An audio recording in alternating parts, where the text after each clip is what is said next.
What if the secrets of creation itself were written down in a single book?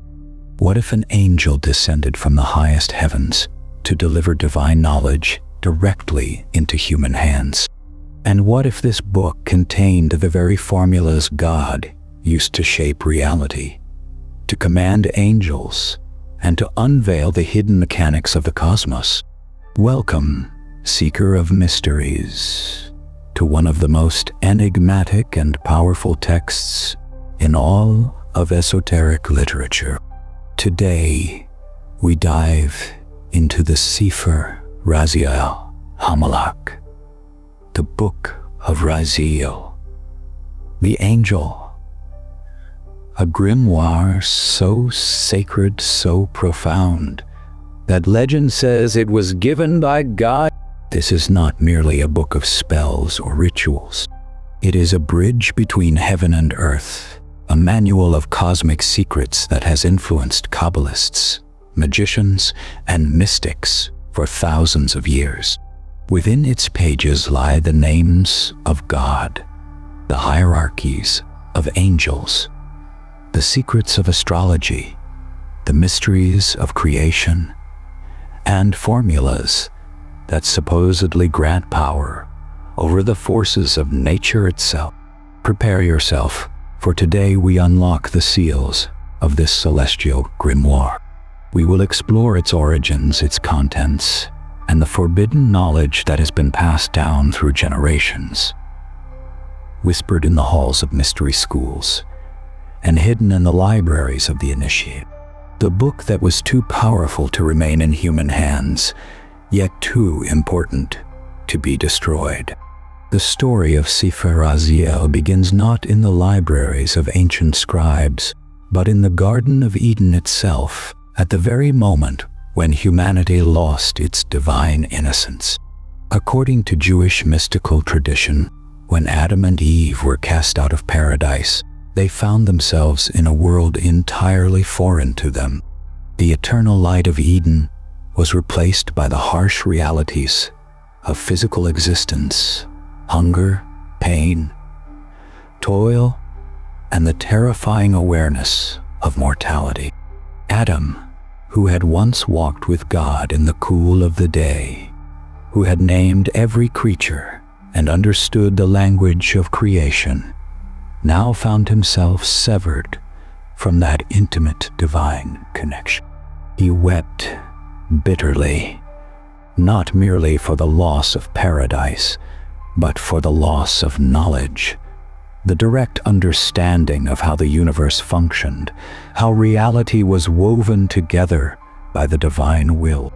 The legends tell us that God, in his infinite compassion, witnessed Adam's despair and understood that humanity could not survive in the material world without some thread connecting them back to the source. And so, God commanded the angel Raziel, whose name means God's secret or mystery of God, to descend and deliver to Adam a most extraordinary gift, a book containing the deepest mysteries of creation. Raziel is not just any angel. In the celestial hierarchy described in Kabbalistic texts, he stands among the highest orders, positioned near the throne of God himself. He is the keeper of divine secrets, the angel who records everything that is spoken in the heavenly court. Some traditions place him as the chief of the supreme mysteries, the one who understands the blueprint of creation itself. His role is unique among angels. While Michael is the warrior, Gabriel the messenger, and Metatron the scribe, Raziel is the revealer of hidden things. He knows the secret names of God, the combinations of letters that formed the universe, the pathways between the visible and invisible worlds. He is, in essence, the celestial librarian of divine wisdom. When Raziel appeared before Adam, the first man was overwhelmed. The angel's presence was like standing before a living library of light, every secret of heaven reflected in his eyes. And in his hands, Raziel held a book that glowed with ethereal radiance, inscribed with letters that seemed to shift and dance, revealing layer upon layer of meaning. This book, the Sefer Raziel HaMalakh, was no ordinary manuscript. It was said to be inscribed on sapphire stone, a material representing the divine throne itself. The letters were written in a celestial script that contained within each stroke entire worlds of meaning. To read even a single page was to glimpse the mechanics of reality itself. The contents of this grimoire were staggering. It contained the 72 sacred names of God, each one a key to unlock different aspects of divine power. It revealed the hierarchies of angels and demons, teaching how to summon, command, and banish spiritual entities. It explained the movements of the stars and planets, showing how celestial forces influenced earthly events. It contained formulas for healing, protection, prosperity, and transformation. And most mysteriously, it revealed the process of creation itself, the way God spoke reality into existence through the manipulation of sacred letters and divine names. But here lies one of the great paradoxes of the Sefer Raziel. Though it given to help humanity, its knowledge was so powerful, so potentially dangerous, that even possessing it became a source of cosmic controversy. The other angels, seeing that Adam had been given such tremendous secrets, grew jealous and afraid. How could a being of flesh, tainted by sin and separated from God, be trusted with the keys to creation?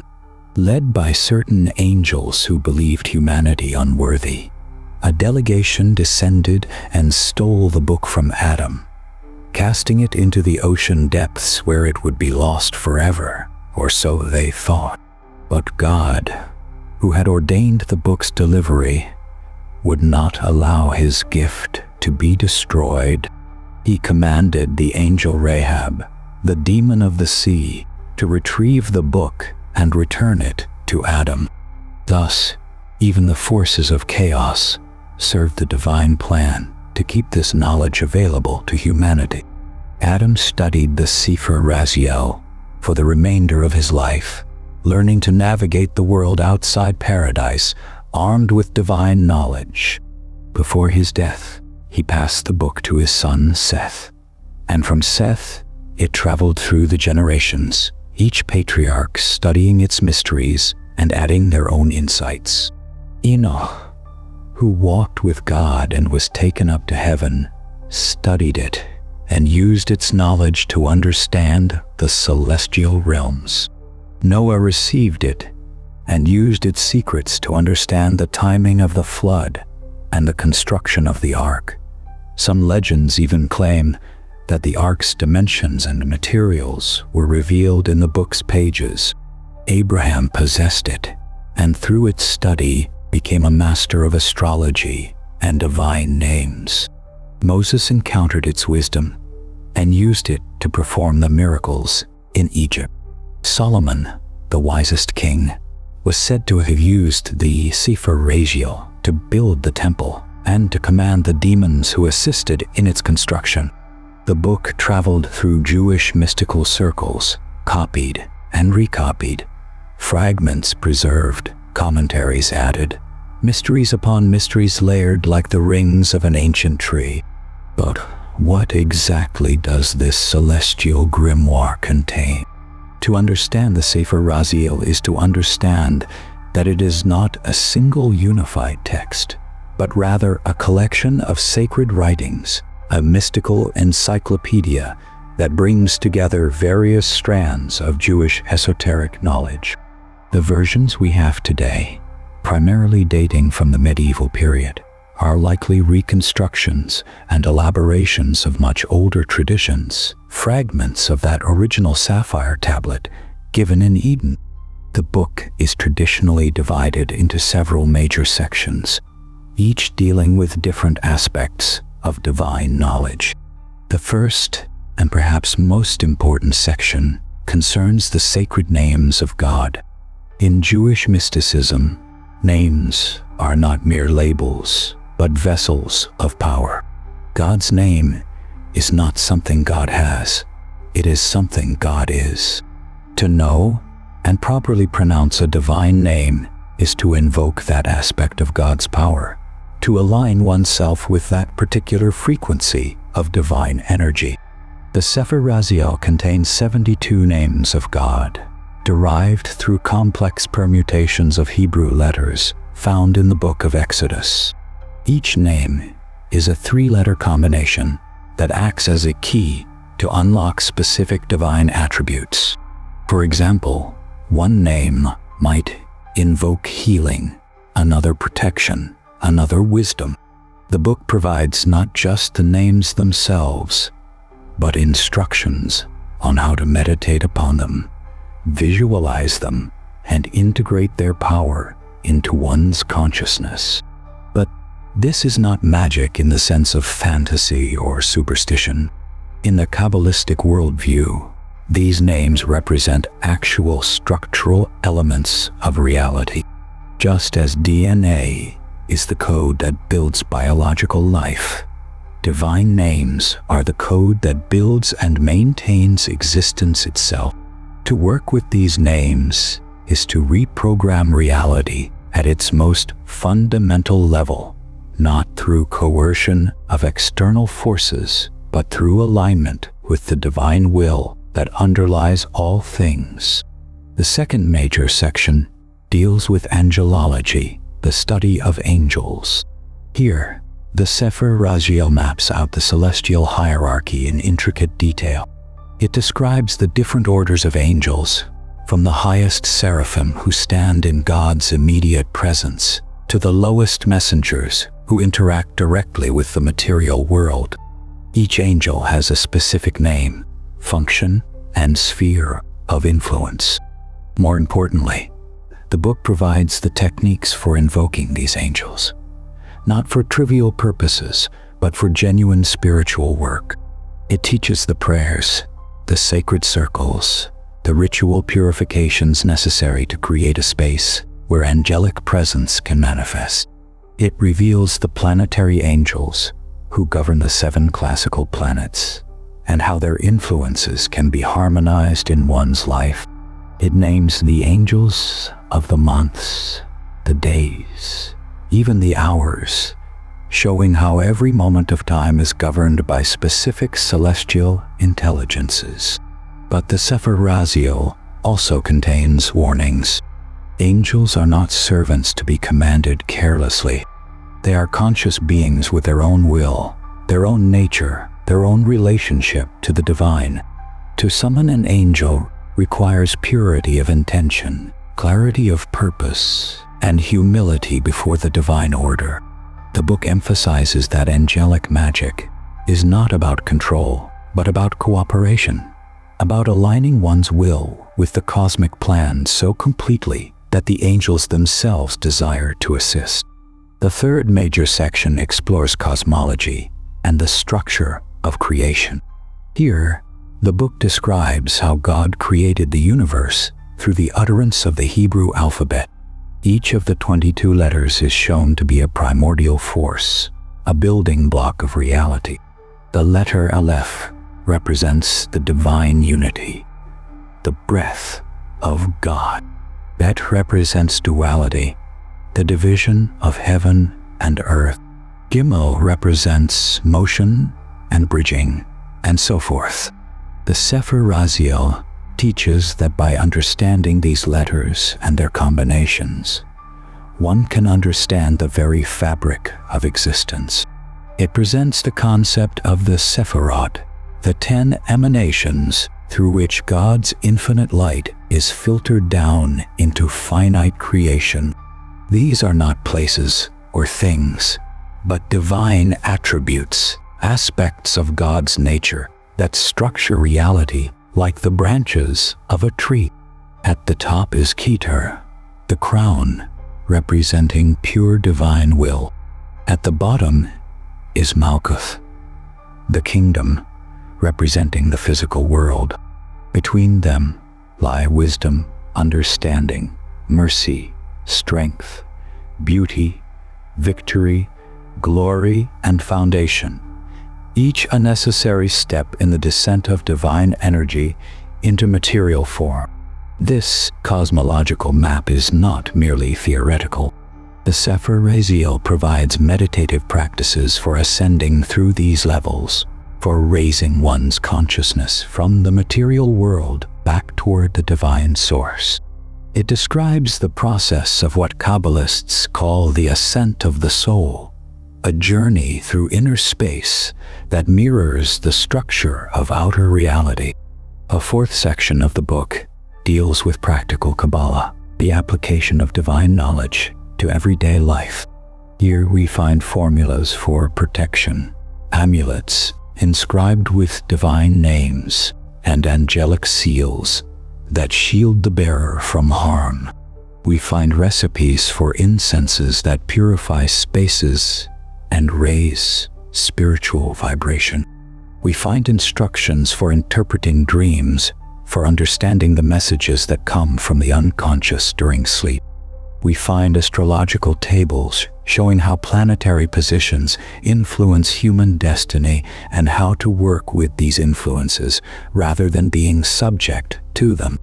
One of the most famous practical applications of the Sefer Raziel is the tradition of placing the book itself in a home as a protective talisman. For centuries, Jewish families would keep a copy of the Sefer Raziel, sometimes without even being able to read its contents, believing that the mere presence of this holy book would protect against fire, disaster, and evil spirits. The book itself became an amulet, its letters radiating protective power, even when not actively studied. But perhaps the most mysterious and controversial section of the Sefer Raziel concerns what is called Raziel's alphabet, or the angelic script.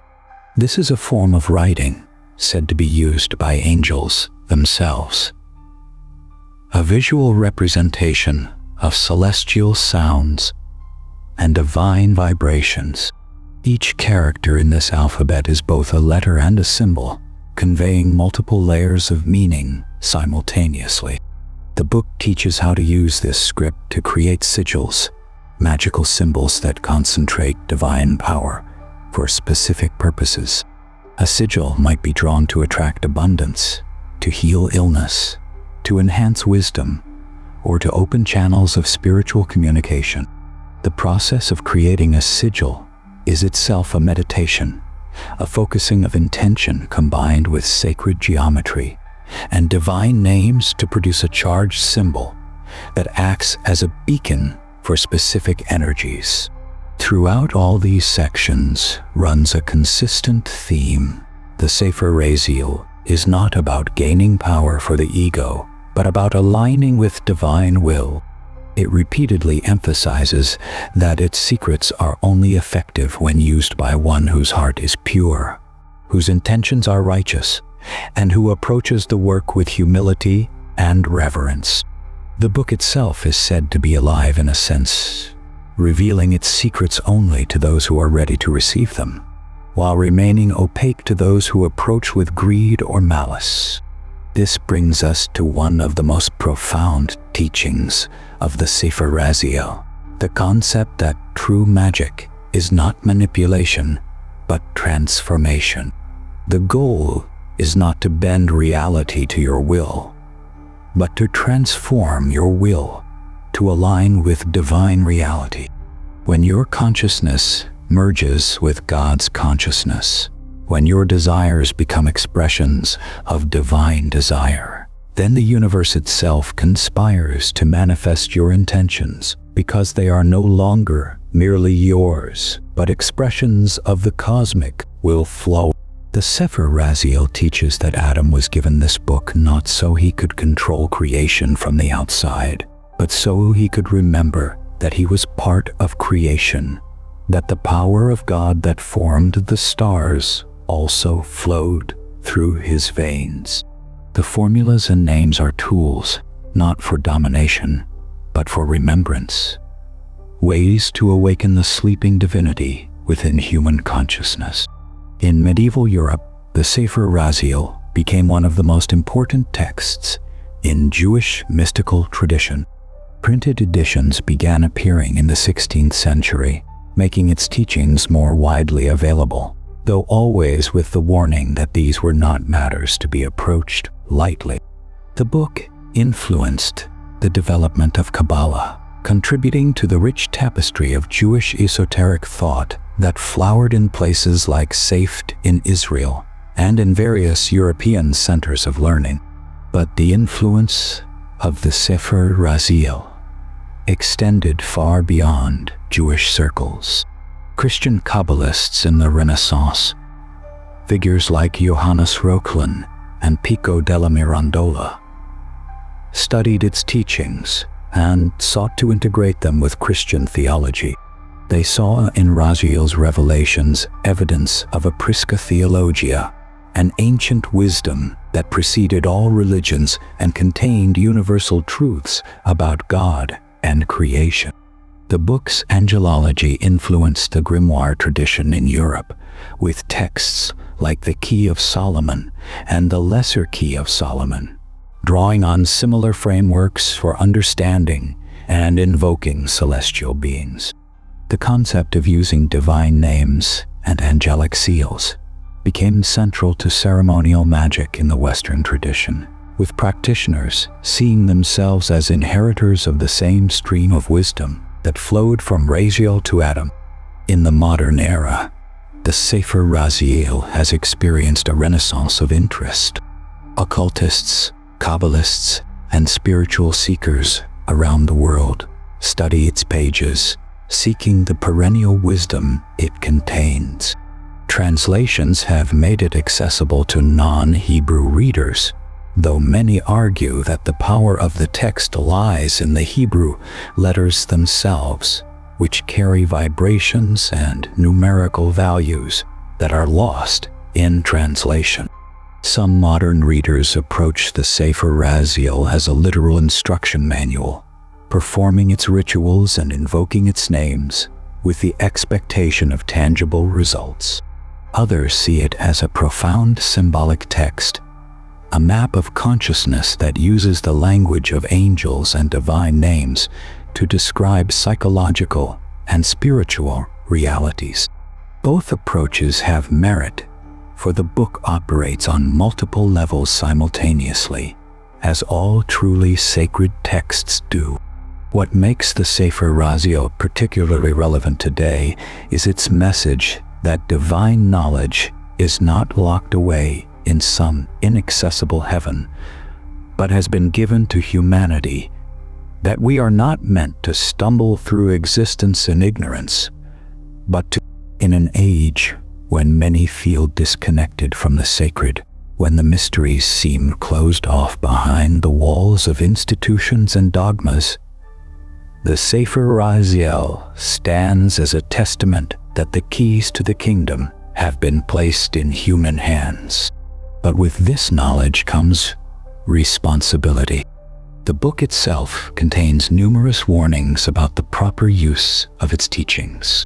Divine names must not be spoken carelessly or with impure intent. Angels must be approached with respect and humility.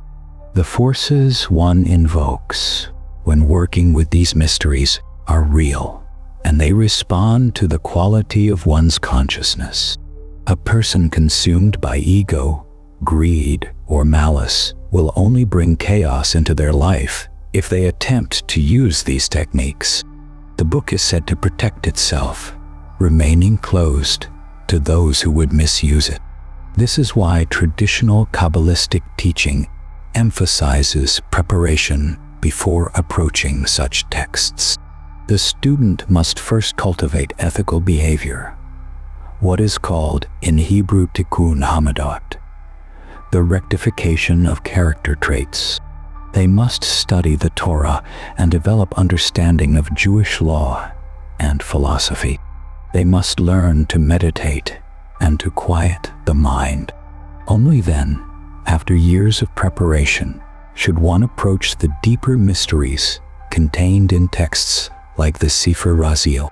Yet the book also contains a message of hope and possibility. It declares that within every human being lies the potential to reconnect with the divine source, to remember the knowledge that Adam possessed before the fall. We are not meant to remain in exile from paradise forever. Through study, practice, and spiritual refinement, we can rebuild the bridge between heaven and earth, not in some distant future, but here and now, in the transformation of our own consciousness. The Sefer Raziel teaches that the universe is not a cold, mechanical system, but a living expression of divine love. Every star in the sky, every flower that blooms, every breath you take is a word in the cosmic language God is speaking. And within you, encoded in your very soul, is the ability to understand that language, to join in that cosmic conversation, to become a conscious co-creator with the divine. This is the ultimate secret of the Book of Raziel, that magic is not about controlling external forces, but about awakening the divine within. The formulas, the names, the rituals are training wheels for consciousness, ways of focusing the mind and opening the heart, until one day you realize that you yourself are the magic, that your conscious.